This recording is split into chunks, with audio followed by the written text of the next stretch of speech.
What's up, guys? Welcome to another episode of the Terminator Training Show. I am Kevin Smith. Today we are going to do a little bit of an overflow from the first week of September Instagram Q&A. I got to quite a few on the last episode, and I've got quite a few more. So I am going to go over those. It's going to be a little bit more high volume, low, not necessarily low context, but just not quite as in-depth as I sometimes get. I'm going to try and get to as many questions as I can.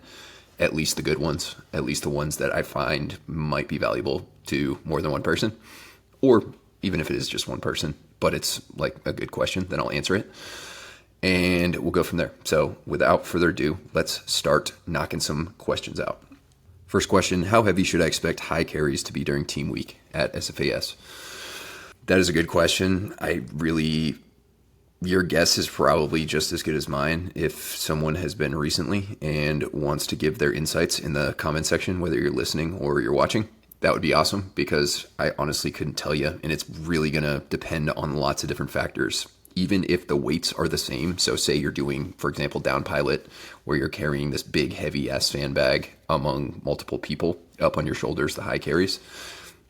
If you have someone much taller than you next to you, or someone much shorter than you next to you, or if the people in front are much taller, the people in back are much shorter, or if the weight is kind of lopsided and it's not evenly spaced out, like right in the middle of the apparatus that you guys build, then it's going to vary. So I would say expect anything from 100 extra pounds on your back to 200 extra pounds on your back, and you probably won't be carrying things like 200 extra pounds plus your rucksack on your back for a long period of time. And it may just be like momentary, and it may not even be that much. That might be an over exaggeration, but it's pretty much, I can't remember exactly what the down pilot weighs. I want to say it's 300 pounds. It's a sandbag full of sand that equates to, I think it's 300 pounds. I could be off on that. To emulate a down pilot, this down pilot is apparently obese, and you have to, of course, carry him, aka the bag, for a long period of time. I don't really even remember the details of every single team week event, and that's just one of the high carry events. But yeah, it's pretty grueling. I would say, if you got 4 guys on a 300-pound sandbag and it's evenly distributed, but it's probably something like 75 pounds. It's exactly 75 pounds. 75 times 4 is 300. But of course, like I said, it's not going to be perfectly evenly distributed, and it's not going to be the same throughout. So to prep for this, some guys will ask and some guys will do yoke carries, where you actually use a yoke contraption in the gym and you carry it to kind of prepare for it, which is okay. Nothing wrong with that. I don't think it's make or break. If you're generally strong and generally good at rucking, then you're going to be totally fine. I didn't do a single yoke carry till I was probably 25 years old. And I went to selection at 22 years old. So that should kind of go to show you that it's definitely not required if you're decently strong and you have good endurance and you're mentally tough. You got a little bit of grit. So definitely nothing wrong with preparing for it by doing some yoke carries. But I will say yoke carries are a little bit of a potentially risky endeavor for some people because ego is involved. And when you go too heavy with yoke carries, you are putting a bunch of weight on your spine, which is fine. You want to put weight on your spine. That's part of the train up. Your body adapts to it over time, but you're also moving with it. So stability is really important. It's not just like you're unracking a squat bar and stepping back a couple steps, doing your squats, re-racking it. You're actually picking it up and moving with it. So I would definitely start light, and I would emphasize lower loads and longer durations if you're going to do it over heavier loads and shorter durations, just like when you're doing carries as you get closer, like low carries. So that would be my recommendation. Not going to kill you. Definitely, so guys do get hurt doing high carries, but oftentimes it's more of a freak thing, or they're just not physically prepared. They're just not strong enough, or they have a little lapse in mental acuity and they end up just not thinking about a certain movement and it hurts them. Or, it can fall on people and things like that. If you have like a less awesome team, then freak incidents are more likely to happen. So that's what I would prep for. Next question. I am deploying soon. What was your experience maintaining fitness overseas, and do you have any tips? It depends on where you're going and what you're going to have access to. If you're going to, quote unquote, the shit, and you don't really have access to much, then it's going to be mostly body weight stuff, runs, rucks, push-ups, pull-ups. Maybe you can have some team equipment where you make weight contraptions that you can do certain things, walking lunges, maybe some goblet squats, things like that. It's going to be mostly maintenance. If you are going somewhere that has a good, solid, fully stocked gym and your schedule is appropriate for it and permitting for it, then you can definitely just lift like you normally would. If you have like a really high op tempo and you're not sleeping as much, or you just don't have access to great food, or it's a super high stress environment, or all of the above, or multiple of the above, then you're going to have to probably make some adjustments and kind of go for like more maintenance and just get the stimulus. Don't smoke yourself, get out and go and do your best to recover. But if it's a lower op tempo, which I would assume right now, because there's not much going on in the world conflict wise, most deployments, I think right now, are going to be lower op tempo. I've got a few clients that either have just deployed and come back or are currently deployed and they're really not doing much. They have decent gym access, and so they're able to train pretty much normally with a few exceptions. Not quite as robust of an equipment selection, but pretty solid and enough to actually make progress and gains. So I would assume that your op tempo is going to be a little bit lower and you're going to be able to train somewhat normally if you have access to stuff. If you are going somewhere that maybe you're staying in a hotel or something like that, then whatever you got for hotel gyms, or go into town, whatever town you're staying in, city, and find a gym and get a day pass or get a week pass or get a pass for the entire time you're there or something like that and go train. So there's so much nuance and so many different potential situations you might be in as far as deploying that it's hard to give like a perfect answer. But some deployments you can either go and make insane progress if you have the resources for it and the time and the recovery for it, the nutrition. Some deployments you're looking to more maintain. If you have a higher op tempo, you're not sleeping as much, and so on and so forth. Some deployments, you might lose a little bit of fitness and you can do a little bit to try and mitigate the losses, mitigate the damage, and get back into shape when you get back. So it really just depends, and there's a lot of in between all those three things too. So best of luck on the deployment and stay safe. Next question, would you recommend being selection ready to attend an SFRE? No, you don't have to be selection ready. You want to be able to perform as well as you possibly can in the gated events, as well as, of course, land nav. Assuming you're doing land nav at SFREs, they're all a little bit different. But because it's a shorter duration, you're not going to have to perform day after day after day after day after week. You're going to have to perform for a few days. And they definitely cram, most of them cram quite a bit into those few days. So you want to be in pretty solid shape and you want to have some staying power, but you don't quite need to train for as long. You don't need to be prepared for the multi-day, multi-week beatdown that you're going to experience when you go to most soft selections. So be in very good shape, crush the gates, be still able to kind of hang on day 2, day 3.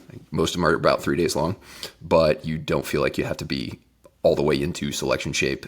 Honestly, I would recommend not doing like a full on selection prep program before an SFRE, unless you just have a really long way to go. Like if you did half of my SFAS prep program or another one, or if you did maybe about half of Ruck Run Lift, you would be set up for success. Or even Jack Gazelle. Guys use Jack Gazelle 2.0. Guys use the 2 and 5 mile to prep for SFREs, and they have given me good feedback that it worked pretty well and they were prepared for it. But you don't necessarily have to do a full selection prep train up to go to SFRE. I would do a mini one or a slightly dialed back one and then go crush, hopefully. And then depending on what your timeline is from SFRE to selection, hopefully you go crush and they tell you about when you're going to go or exactly when you're going to go. That's when you can start your SFAS prep. Of course, not like right away.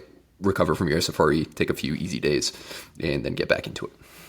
Next question. I got this question a bunch, so I'm just going to cover it right now. When is your client list / one-on-one coaching availability going to be back open?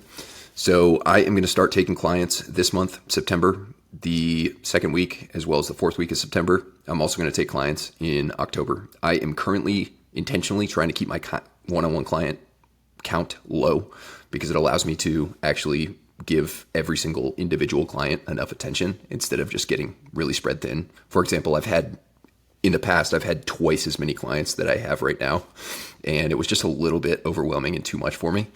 So I have intentionally kind of dialed that back down so I don't have as many overall potential slots open.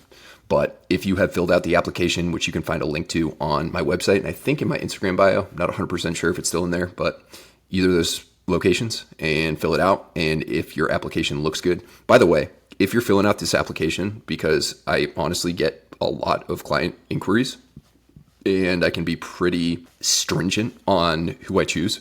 So I have like very intentional questions on the application that give me a good idea of whether the person filling it out is going to be a good potential client or not, just based on past experience. And my wife has like this formula that she puts in, and we kind of make our top options list. So definitely put some effort into that application, because if you don't, then it's going to be pretty obvious and you're probably not going to get picked. And I'm not trying to say this to like sound cool or sound like a dick, but hey, I mean, if you can put some effort into the application process, that kind of gives me an idea that you will be able to put and continuously put effort into continuous training while we're working together. So it's kind of just like the first sign or the first impression that I get of a potential client. So put some time into that, really answer honestly, but also answer with enough context and enough details where I actually look at your application. I'm like, oh, this is a really solid application.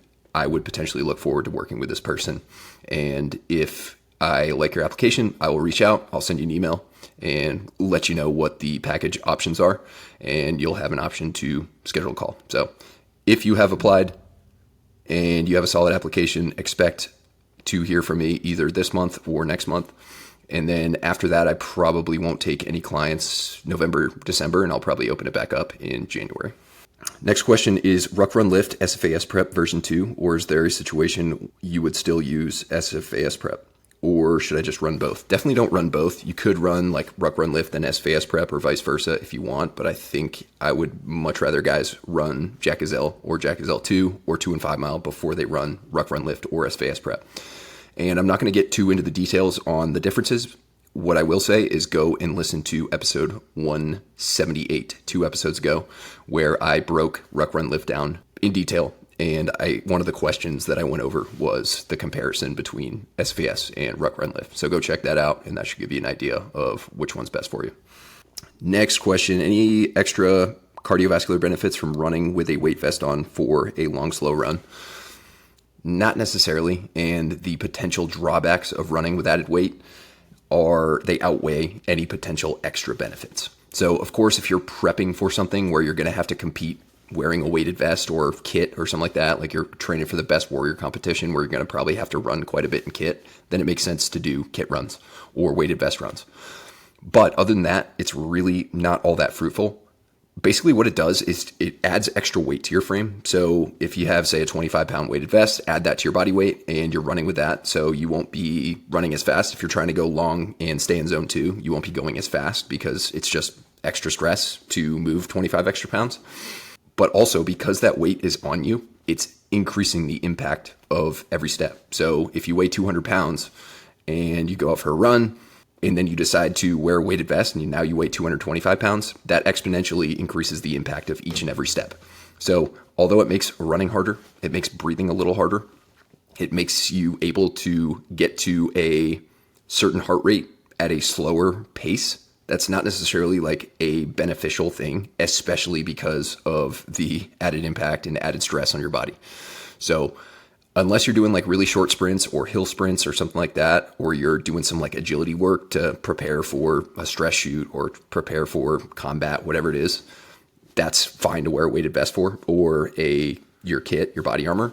But other than that, I would not do like long, slow stuff in a weighted vest. Of course, if you're prepping for selection and you want to be really good at ruck running, which you should want to be really good at ruck running if you're prepping for selection, because the best guys there are going to be running for most of the rucks, then ruck running for short periods of time as you get closer to selection is fine. It's worth the trade-off. It's not super longevity friendly, but it's worth the trade-off because you have to be able to do it. You want to make those adaptations in training.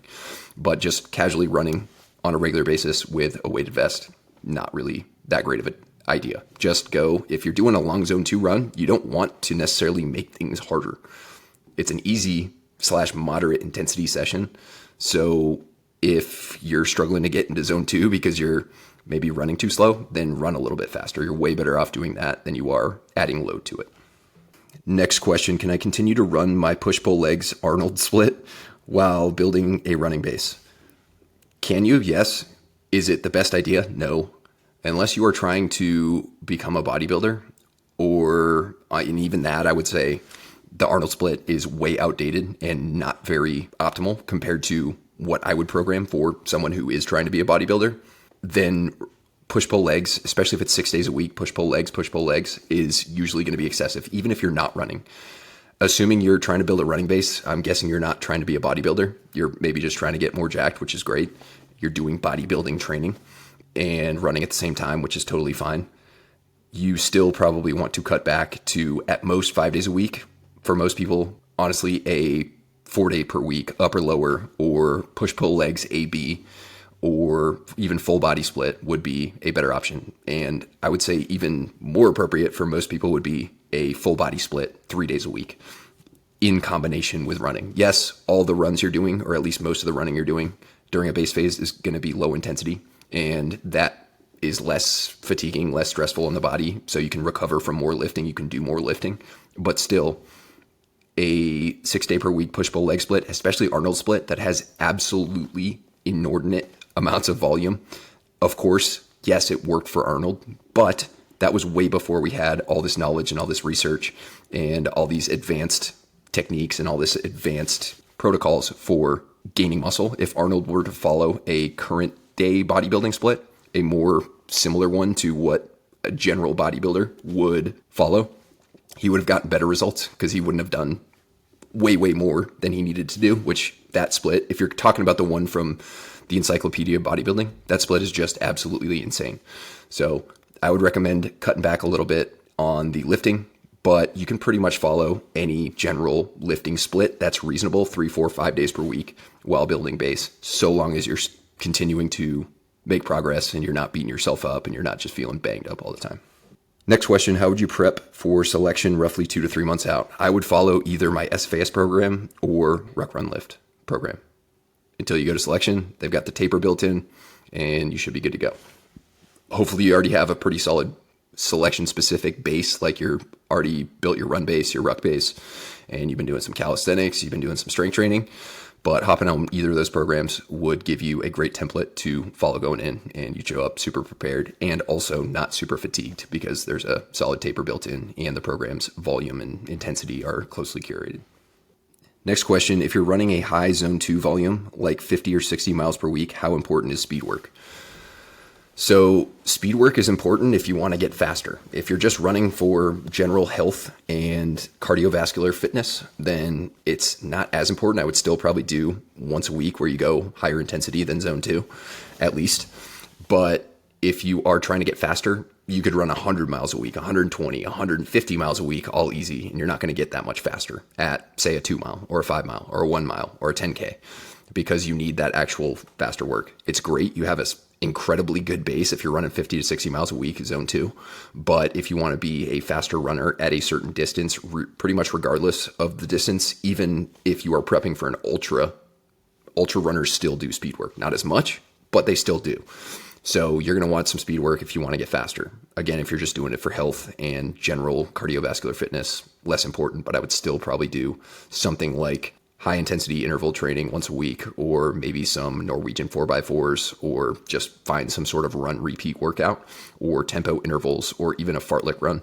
If you're doing one of those a week, you should be good to go. If you want to get really fast, you probably should consider doing a speed session, whether it's repeats or hill work or a fartlek session, plus a tempo session. Most weeks, not every single week on end, but most weeks you should do probably both of those, maybe Monday, Thursday, or Monday, Friday.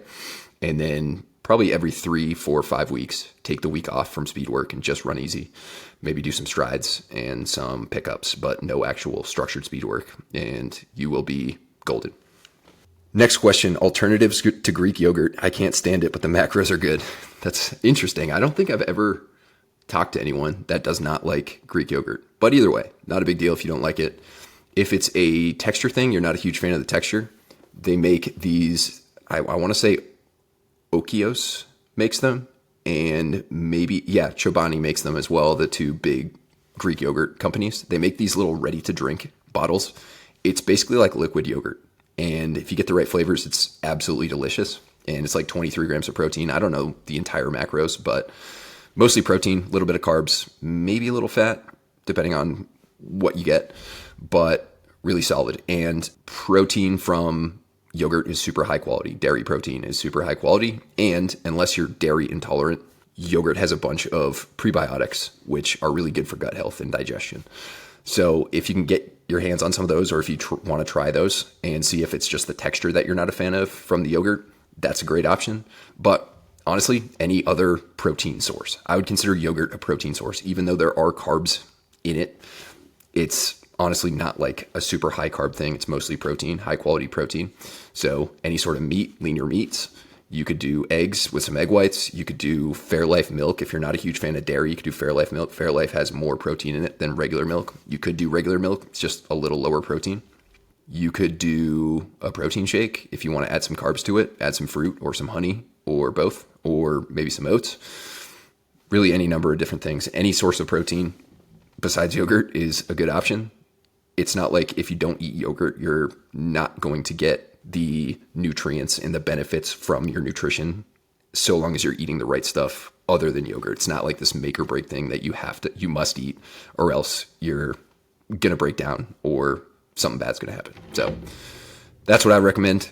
And hopefully maybe you like those yogurt drinks, but if you don't, not the end of the world. Next question. Unit PT has weekly 35-pound ruck runs. Is it a bad idea to do my own walk rucks with more weight? No, it's definitely not a bad idea. Ruck walking, even if it's with more weight. Now, it depends on what your definition of more weight is. If it's like 80, 90, 100 pounds, that's one thing. If it's 45, 50, 55 pounds, then walking with a ruck on, especially if you get used to it and you adapt to it and you start low mileage, low volume, and increase just like any other training, then it will not beat you up anywhere near as much as your weekly ruck runs, even though that's less load. Going back to that earlier question, running with extra load, the fact that your unit does it every week is not surprising at all because it's the regular Army, and that's usually what happens is someone gets these ideas and implements them no matter what, and usually they're not the best idea as far as PT is concerned. But the fact your unit's doing that, I mean, you're getting that ruck running in. It's so long as you're not getting beat up from it and you're recovering well and rucking is part of your goal, like you want to get better at rucking in general, then ruck walks on your own with a little bit more weight, totally fine. Next question, have only improved. Oh, this question's reads a little bit weird. Have only improved from 15 to 14 minutes for zone 2 heart rate, mile pace in 6 months. Any advice? So I'm guessing what he's saying is his per mile pace on his zone 2 runs has only gone from 15 minutes to 14 minutes over 6 months. Any advice? Yeah, I mean, this could be any number of things. First off, not to beat a dead horse, but zone 2 pace doesn't really matter that much. Unless you're training for the inaugural zone 2 pace competition, which I don't think exists, but if it does, then it's the inaugural one. It'll be the first one ever. Then your zone 2 pace doesn't matter that much. Is it relevant? Somewhat, but also there are massive ranges of different high-level runners that all run just about the same pace, say a 4:45 pace in a marathon. Their zone 2 paces or their easy run paces fluctuate like crazy. Not necessarily fluctuate for one person, but they're very different. Like one guy's easy run pace might be 7:15 per mile. One guy's easy pace might be 7:45. One guy might be 8:30. Yet they're all running the same race paces. So your race pace, whatever you're training for, whether it's a 5 mile, 2 mile, 10K, half marathon, whatever, that's the most important thing. If you're doing 14-minute zone 2, that's kind of an indicator that you are a little bit lacking in the overall aerobic development department. But over 6 months, I would really need to know like what your training has looked like over that time. Because if you're very, very consistent, you're doing lots of zone 2, maybe touching on some speed, maybe doing a little speed work, depending on where you're at, I would expect your zone 2 pace to improve more than 1 minute over that time. If you've kind of done a little bit of running, then fallen off, a little bit of running, then fallen off, just not super consistent, or you're just overdoing everything, or you're underdoing everything, which is super uncommon for those listening to this and watching this, then it's not surprising that your pace hasn't really improved all that much. And 1 minute it should improve, especially if you're starting at a relatively slow pace, which 15 minutes per mile is relatively slow. It should improve by more than a minute. Now, if you were running 8:30 zone 2, getting down to 7:30, that would take a lot longer. Maybe 6 months, maybe even more. Maybe not ever for some people. So ideally, if you've been doing the right things over this 6-month period of time and you've been very consistent, your pace should be a little bit faster, but it's not the end of the world if it's not. To give you an answer, I mean, maybe start considering increasing your mileage. Maybe start considering losing some weight. If you got a bunch of body fat to lose, it's just more stressful on the body, harder to run, harder to propel yourself forward, and it's going to take more out of you. You're going to reach higher heart rates at slower paces, but continue to stay very consistent and slowly and progressively increase your running volume. Maybe consider doing some speed work.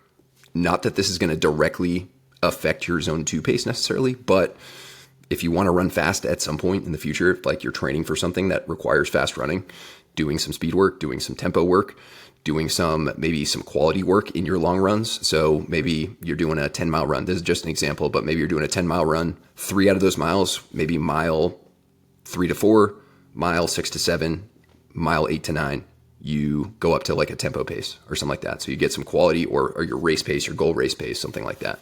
So you're getting some quality in along with long run work. But without knowing anything about what you've been doing and what you're doing now and what your goals are, that's really the best I got for you. Next question, if someone was 1.25 years out from 18X, what order would you run your programs? It's kind of up to you, but I would probably do something like Jack Gazelle 2.0, 2 and 5 mile, or Jack Gazelle 2 and 5 mile, and Jack Gazelle 2.0, or honestly, any of those orders would work. You could do ruck, run, lift, like right before you go, but I think that's a little bit excessive pre-basic. You could do that like after you graduate basic going into like SOPSI. That would be a fine option if you have the option to do it and you're not just doing a bunch of required PT, which is super hit or miss. Some guys have to do a bunch, some guys don't.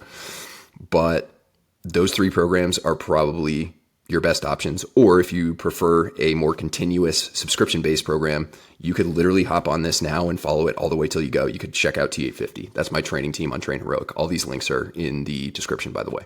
So best of luck. That is kind of what I'd recommend for programs. And then you can kind of choose which order you follow them based on what you think you need the most now versus as you get closer. Next question, which program would you use for Air Force TAC P, ruck, run, lift all day long? Next question, when you were training for SMU selection, did you lift more like Jack Gazelle 1.0? No, for those not aware, Jack Gazelle 1.0 is my power lifting biased hybrid program, and it's 4 days a week, upper lower split. That is just more than you need. It's overkill for SMU selection. The strength requirements for green selection, at least, Delta Force selection, that's the only one I have experience with, are pretty minimal. You have to be able to do your calisthenics. You have to be able to carry a ruck day after day after day, week after week. Of course, that involves some strength, but you don't have to be super strong.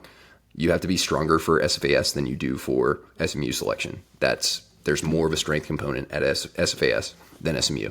So I would say 2 days a week full body. That's what I did. I did like Monday, Thursday, full body lift. And then I would do one day where I did some calisthenics, some calves and tib raises, and maybe some jumps, skips, and throws just to like maintain that power. But anything more than that is probably overkill. Really, really focus on your rucking, especially definitely your rucking, both your long duration walking, rucking on uneven and undulating terrain, challenging terrain, as well as your time trial rucking ability. That would be like my main focuses. Of course, you still have to run on the first day, but it is almost all rucking, and lifting 4 days a week is always going to be overkill because it's going to take away from your more important ruck training and the recovery from all of your training in general. And it's probably just going to beat you up more. Next question, in SOF in general, do enlisted guys get more cool guy stuff as opposed to officers? Yeah, they do, and they get to do it for longer. Officers are going to be on a team for 2-3 years, and then they're done, unless they finagle some backdoor deal with someone that's uncommon. But usually an officer is going to do a couple years, and then they're going to go work a staff job as they continue to move up the ranks. So when you're on the team, you get pretty much, with some exceptions that I can't really think of anything specific off the top of my head, but you get to do pretty much whatever anyone else on the team does. Enlisted guys might get a little bit more on mission or on training sites cool guy stuff. Like if there's a scenario where it's like, hey, we have one guy to go do this thing or 2 guys to go do this thing, chances are the officer is not going to do it. It's going to be an enlisted guy. But for the most part, you kind of are just one with the boys. Of course, when you are kind of behind the scenes doing more admin stuff, like in the team room, you have more of a different job. You're more administrative and you are more the higher facing individual where you talk to people who are higher up, the commander, the sergeant major, and things like that. But it's pretty much the same. You just don't get to do it for as long. Next question, obviously anecdotal, but how successful have your clients been at SFAS? Well, it's actually not anecdotal because I keep track of this stuff. My clients have a 72 or 73 maybe % success rate, 32 out of 44. I don't remember if that's 73% or like 74% or 72%, but either way, that's what I'm going at now. And that's just the guys since I've started actually tracking this. I helped a bunch of guys like throughout my career prep for various selections, Delta Force selection, as well as help and support kids prep for SFAS and things like that. So I've helped a lot more than what I have actually as hard data. But since I've been like officially one-on-one coaching, 32 out of 44. And I believe 2 or 3 of those guys failed for some sort of physical reason. I had one guy who, this was a completely freak thing. Like he is an absolute stud, but he unfortunately messed up the CRA. He messed up the sandbag carry on the CRA, touched the ground, and got disqualified, basically got dropped for that. I had one guy who really struggled with the low carries on the apparatus poles, like the bigger, thicker apparatus poles. And I believe one dude got rhabdo. He had a really bad respiratory infection on team week, and it was super hot. It was like last May 2024, which was a super hot and miserable class. I think like a ton of heat cats and a ton of guys got rhabdo, but he ended up getting rhabdo and of course getting med dropped. But he went back and made it, and he's crushing now. So aside from that, everything else has been either land nav. Most of it is land nav. And I've had a couple guys lose their weapons. I've had a couple guys get IVW from issues during team week that were not physical. So pretty solid, but could always get better. So we're going to keep trying to do it. Next question, I'm training for SMU and was trying to figure out what training program I should use. Ruck, run, lift. And also, if you want more details, go check out 178. Next question, do you have any tricks for eating enough protein without going over on fats? Hell yeah. I have experienced this quite often with a lot of clients where I will give them their macros and we'll kind of talk about it. I'll give them recommendations and things like that. They're like, oh man, I didn't realize how much fat I was unknowingly eating.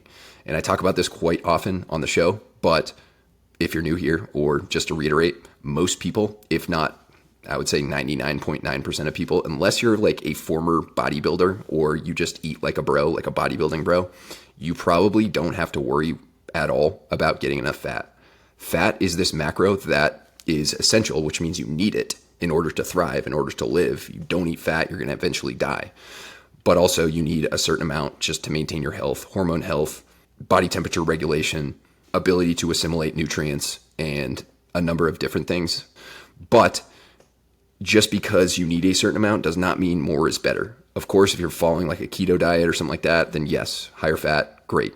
But if you're training for performance and that's your main goal, you want to keep fat kind of in check. So you can eat, of course, plenty of protein, but also plenty of carbohydrates.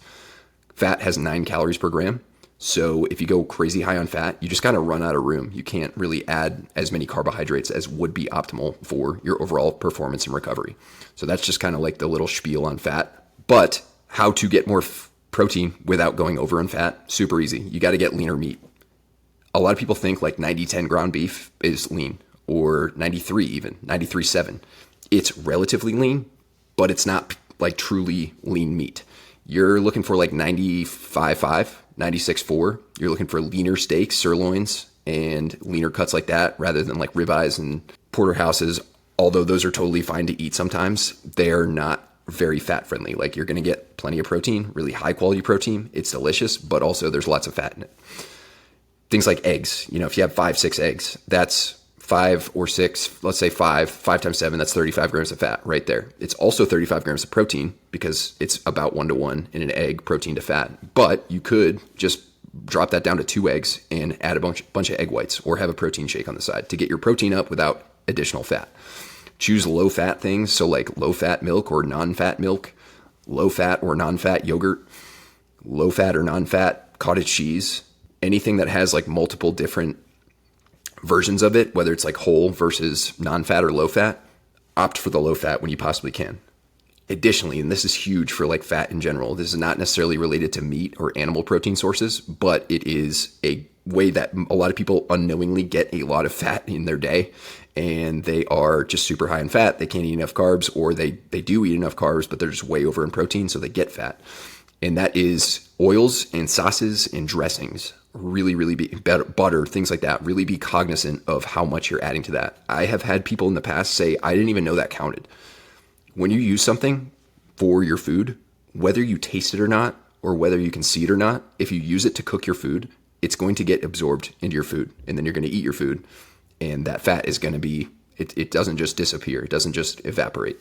So keep that in mind. A lot of people are getting several hundred extra calories per day without even really paying attention to it by adding 3-second pour of olive oil versus a 1-second pour, or adding a tablespoon of butter rather than a teaspoon of butter, or thinking they have 1 serving of peanut butter, which is 2 tablespoons, but it's really like 4.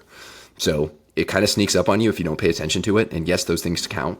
And that's not to say that you should not eat that stuff. It's just saying that you should be mindful of it, because it's so easy to sneak that in without really even knowing it. It's not like it's going to fill you up. You're not going to be like, oh, wow, I'm glad I had that extra 200 calories of olive oil. And again, not saying that olive oil and things like that aren't healthy. They are. They're healthy fats, but they still have calories, and those calories have to be accounted for. Next question, which training program do you recommend for Ranger Prep? Ranger School or RASP? Honestly, either, whether you're training for either of those, Ruck, Run, Lift. Ruck, Run, Lift is definitely overkill for Ranger School, but you could still follow part of it, or you could follow like a dialed back version, or you could just follow it and know that you're going to be way more trained than you need to be when you go to Ranger School. And that's never a bad thing. It's just kind of like weighing out the longevity and potential stress of that program, because it's pretty high workload, and you don't want to be following super high stress programs over and over again, or more times throughout your life than you have to. But that would be probably the best option. If you are going to, I would say you could follow 2 and 5 mile, especially if you're further out and you need to get your run times down. I would maybe consider 2 and 5 mile now. There's not much rucking in that, but you can add rucking to it, or sub a long run every other week or something like that with a ruck. I wouldn't just add more rucking to it. You kind of get what I mean. But honestly, Jack Gazelle 2.0, 2 and 5 mile would all be pretty solid options. You could follow SFAS if you're going to RASP. I would not follow SFAS for Ranger School, but those are all options. Can't really go wrong with any of them. Next question, how do you advise SF hopefuls with anxiety and or insomnia?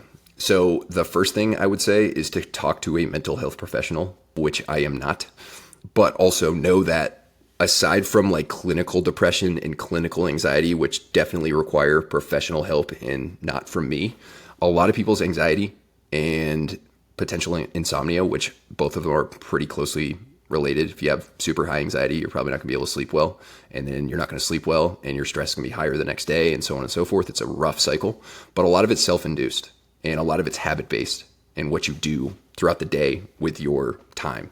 So if you're spending a ton of time on social media, if you are not going outside very often, if you're inactive, if you're eating shitty food, if you are always looking for like negativity, if you're always hanging out with people who are negative Nancy's, if you are basically not doing the things that you know you need to be doing in order to push yourself forward, whether that's physical or profession related or general personal development related or relationship related, if you're not doing the things but you know you're supposed to be doing them, that's like a huge anxiety causer. Alcohol, massive. Too much caffeine, huge. Too much nicotine. All these things are going to kind of pile on and just make your life more anxiety prone, make you more anxiety prone, and make your life more difficult, make it harder to sleep. So getting your habits locked in, being very consistent with your training, being really consistent with your personal development, whether you read or write or study or really whatever you're trying to do, whatever goal you're pursuing, the extra work that is maybe not physical, but still will help you in that manner. And actually doing it and sticking to it and setting really good habits is a huge thing. Quitting the really deleterious vices that temporarily may help, like alcohol, makes you less anxious in the moment, but it's basically just kicking the can down the road. You're going to be more anxious and have more difficulty sleeping in the future once that alcohol wears off and you actually have to deal with it. So those are some of the top things that I will recommend for general anxiety and general mental health. But if it's more advanced than that, then I would definitely go seek professional help and talk to someone. And also just take note that a lot of people in your situation, you're an SF hopeful, that's just a stressful time of your life. It's a anxiety-ridden time of your life. Of course, there's different levels to it. Some people it affects way worse. Other people it doesn't affect quite as much. But just know that it's normal to feel these doubts and worries and anxiousness as you pursue this big thing, because this big thing is like going to be a big time challenge, and not a lot of people pursue things like that because it's so hard. And the percent chance that you're going to get selected is so low.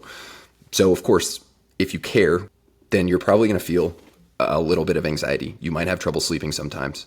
That's honestly probably a better sign than not feeling any stress or any worry or any anxiety or never having any trouble sleeping. Of course, that would be nice to still go crush things, but also not feel anxiety. But I don't know a single person in the world who is highly, highly, highly successful at anything that is totally anxiety free and has never experienced any doubts or worries or overwhelm or feeling down. That's just kind of part of the process. Yes, you can manage it, and I would highly suggest managing it by doing what I just said, as well as potentially talking to a professional. But just know that you're not like a weirdo and you're not out of place. It's absolutely fine to feel these things. But if it's interfering with your prep or interfering with your overall life, that's when I would try and intervene with it. All right, next question. We'll probably do a couple more here. Outside of physical fitness, what is one thing you would recommend a candidate do? All right, this is a little vague, but I would say the number one thing, because it's so pertinent and a lot of people really struggle with this, they're really good at the training portion, they're not good at the outside training portion, is to dial in your lifestyle, your nutrition, your sleep, your stress management. Those are going to make your training all that much more fruitful. And going back to the last question, you're just going to feel better. You're not going to feel as anxious. You're going to know that behind the scenes, you're doing all the right things, or at least most of the right things. You don't have to be perfect. But if you are training super hard, but you treat sleep as an afterthought, or you eat like a child at Disneyland when they're 5 years old, or you just have a crazy high stress life and you don't do anything to manage it, whether it's walks in nature, meditation, journaling, talking to a therapist, laughing, being around people who are funny and that support you and make you feel good, yoga nidra, walks in nature, things like that, that will kind of lower that stress load, make you feel better, then yeah, you can still make progress. You can still make gains. And some people, they have really good genetics and they can just do whatever they want outside training and still be jacked and strong and super fit. But most people aren't like that. And most people have to do the right things outside of training. So those are the main things I'd focus on. Developing a really good, solid morning routine and evening routine. The first hour of your day, the last hour of your day, those are probably the two most important hours of any candidate's day, minus when they're actually training, but probably right up there with training. Most people have terrible morning habits. They wake up and they turn the news on, or they grab their phone, start scrolling, or they watch YouTube, or they press snooze 7 fucking times and wonder why they have low self-esteem and wonder why their progress isn't happening like they would expect it to happen. And it's because they're just doing the wrong things. They're doing deleterious things in the morning. In the evening, same thing. People will drink booze, which interferes with sleep. They'll stare at screens, which interferes with sleep. Some people will work right up until they go to bed. Any number of different things where your brain is kind of like focused on things other than relaxing and winding down and getting ready for bed. Those 2 hours, huge. Being consistent with your nutrition, eating probably 80 to 90% whole foods in the right amounts, right macros, right calories. And then, like I said, that stress management technique of choice, you can kind of just choose whichever one you think fits you the best and whichever one you think you can stick to. If you can nail those things, you are going to be way ahead of most other people that are trying to do the same thing you're doing. So train hard, but also do the right things outside of training. By the way, this is way harder than training hard and training consistently. And that'll allow you to really reach your true potential. Next question. I'm currently deployed with only access to a treadmill. Is the 2 and 5 mile plan still feasible? If you only have a treadmill, then you're not going to be able to do the lifting portions other than the calisthenics, but you definitely could still do the running portion on a treadmill. Absolutely. No problem at all. If you have also gym access, but the only cardio equipment you have access to is a treadmill, also totally fine. So of course the question just says treadmill, but also I'm not sure if he's referring to a treadmill and absolutely nothing else, or a treadmill and some basic gym setup where you can do some strength training, because there is, even though it's a running program, there's still plenty of strength training in the 2 and 5 mile to support your running. And a lot of guys honestly make gains on it, because most likely, my theory, the reason guys make strength and muscle gains on the 2 and 5 mile, even though it's not necessarily a strength program, is because they just do too much most of the time. And if they follow this program, stick to it to a T, it's less than they're used to doing, but also their body can handle it and recover from it and make progress, instead of just running themselves into the ground by lifting way too much and running way too much.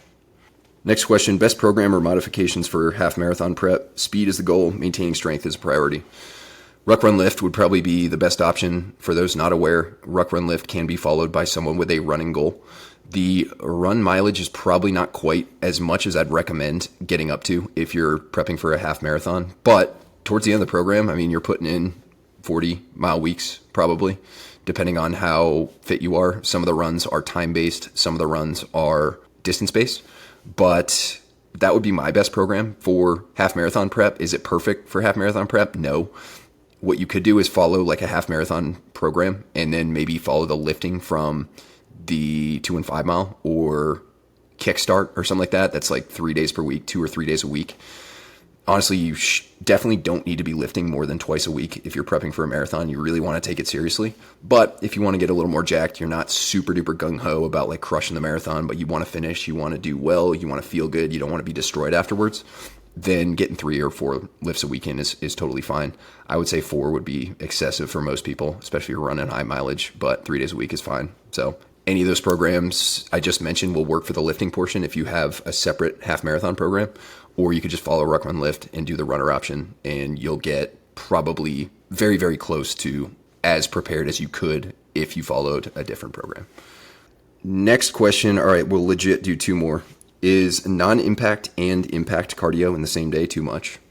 What you do on a single day, it's impossible for me to say whether it's too much or too little. Of course, if you do some crazy, ridiculous, grueling gut check session and it's just 5, 6, 7 hours of just torching yourself, then yeah, that's excessive. Not to say that you can never do stuff like that once in a while, but I would say that's probably excessive. But just saying, can I do impact and non-impact cardio, like go for a bike and a run in the same day?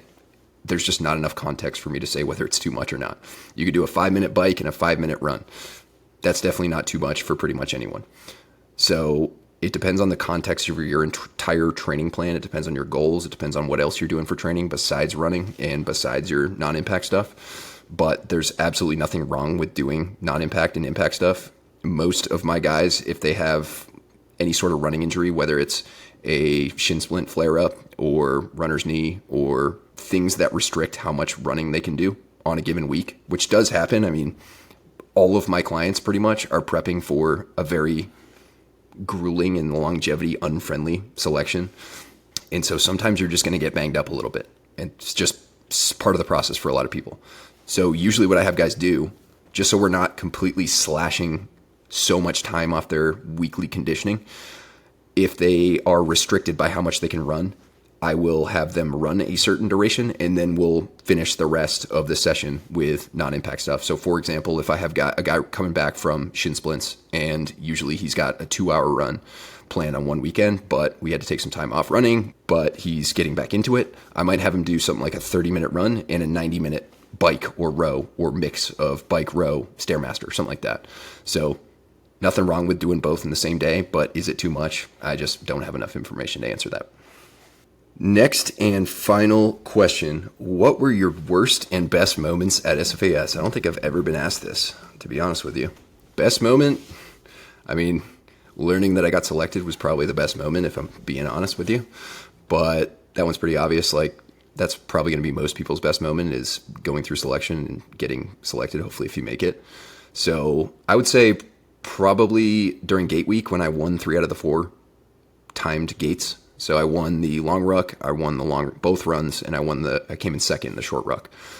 So that was a pretty massive confidence boost to kind of show me that I'm in the right place. I had probably give or take 350 guys in my class, and I was the fastest dude on 3 out of the 4 gates.